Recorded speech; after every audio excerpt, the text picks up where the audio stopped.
Grabe, nakita ko sa social media. Sabi dito, wala na raw pasok sa Friday. Suspended na. Ang saya nun kung totoo. Screenshot ko, tapos send ko sa GC.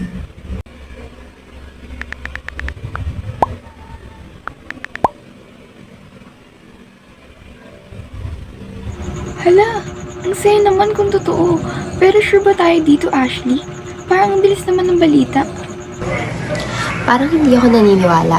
Hindi lahat na nakikita sa social media ay totoo. Baka fake news lang yan.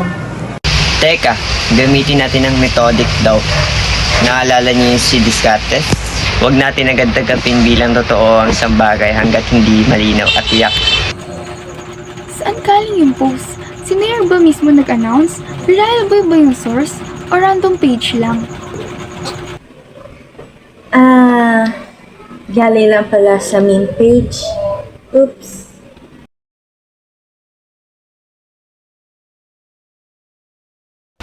Tsaka, kung totoo yan, dapat may official announcement, diba? May nakita ba kayong post ng DepEd or any news outlet? Wala akong makita. Walang kahit anong official statement. Ayun na nga, kung hindi siya nabalita, malamang fake news talaga. Grabe, nadala ko sa hype. Ang dami kasing nagsishare kaya inakala kong totoo.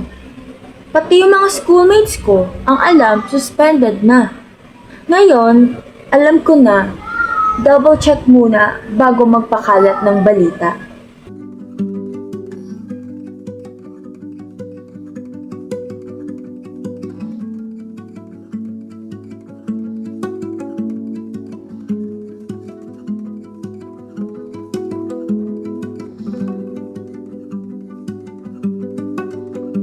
Tama, kaya mahalaga ang methodic doubt.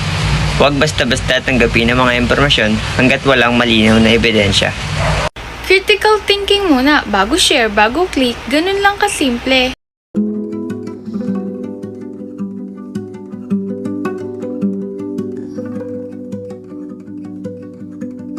Hindi lahat ng nakikita totoo.